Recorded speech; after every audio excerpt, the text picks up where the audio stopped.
Hello, I'm Corey Zamora and welcome to my studio. If this is your first time here, welcome and I hope you come back. If it's your third time here, which means it's your third veil DVD, welcome. This is the veil that everybody's been asking for, male and female, because it wraps the neck, has no requirements for tucking in, so it's the topless, braless, no man bra needed veil tie. Today I'll be working with 3.5 yards of silk essence, which you get from Joann's,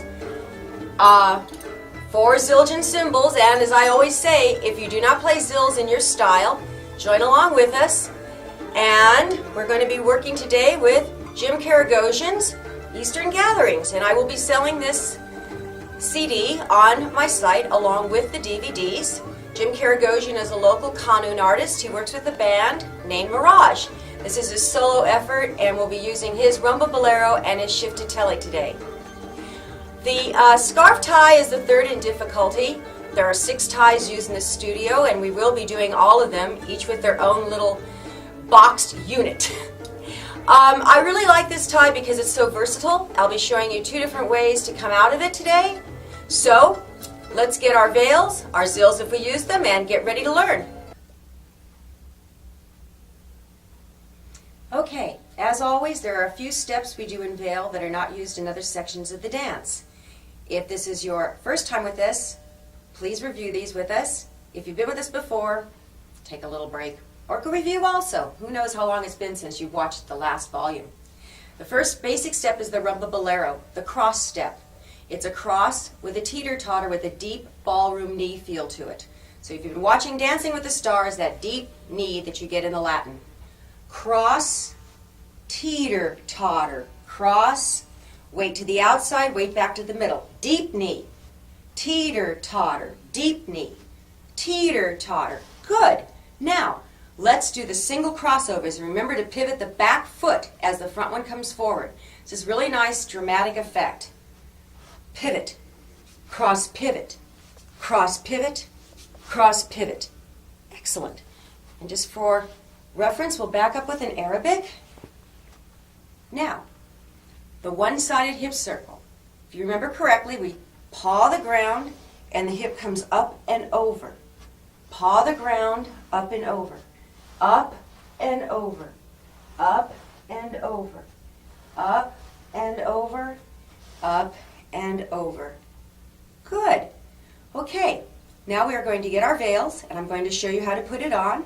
And remember, we use non-see-through veils here at Zamora's because our philosophy is you don't want to show the cookies till you take the lid off the jar.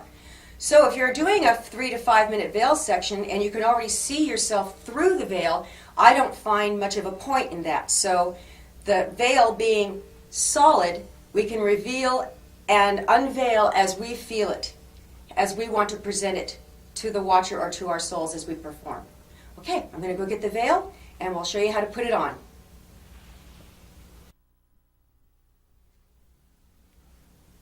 Okay, on our veils we have the hemmed end and a salvage. I don't hem the salvage, so I'm going to be referring to the end or the salvage. If you hem your salvage, just remember I'm calling it something else. Okay, we're going to throw this out in front of us. So the end is here.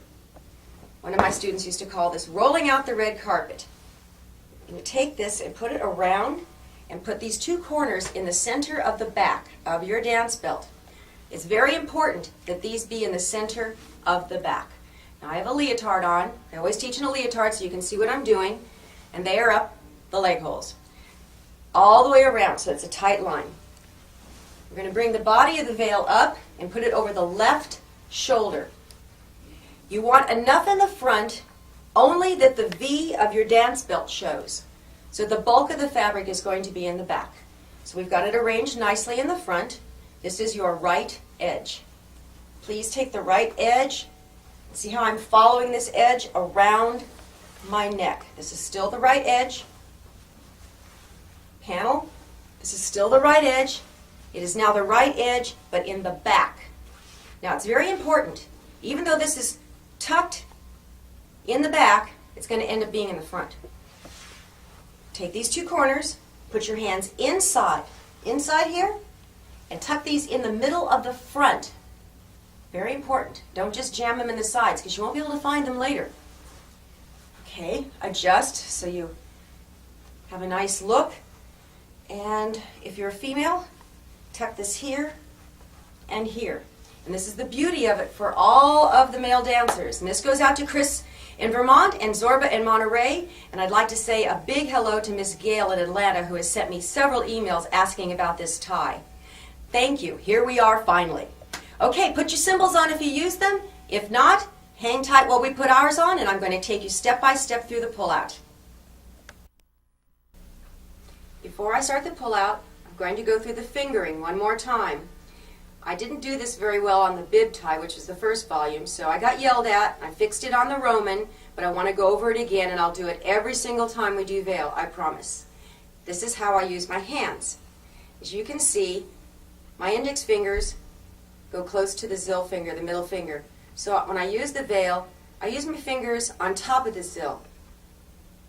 Index finger to thumb, index finger to middle finger, and then even I bring my little fingers to meet the ring finger. So I'm ambidextrous, warn you now, but I do use the tops. This is if the zill wasn't on. Use your fingers.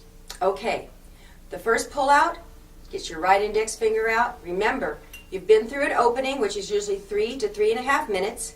You want to take your audience on a journey, and you're telling them now that you're slowing down. So the first thing we're going to do before the pullout is remember, toxine pose, rest. My teacher, Janani, didn't even move for like the first minute. She would just hold a pose, then slowly go into it and start moving. The first pullout is the right front. Index finger is going to slide into this little pocket. That's why it was important that your corners are in place. Hold it tight. As you can see, I'm clipping this finger to the middle finger, holding the veil. I pull it out as I spin. I don't want anyone to see how I do something, except you guys. Okay, notice I'm keeping myself covered. I don't want to show anything yet. Next is the left back. Left back. Now, I'm pulling it out close to where it's tucked in, right here, but I have very short arms. I do not want this slack that shows here. This won't happen for everybody, but I need to drop it and pick it up again, so I have two taut edges, no gap. Now I'm going to do what I call the pinwheel. As you can see, it catches air and looks like a pinwheel. Going into the air, scooping it up to keep the veil next to your body. We haven't taken the lid off the jar yet, okay? No cookies. Now, we have fingers left over. Don't be shy, be a monkey. We're going to do a hip circle pivot, and while I'm moving, I'm going to pull these corners out, okay? Watch my fingers down here, very slowly. Going into the turn, my hands come down and they grab the two corners that are still in. And with my wrist, I kind of move them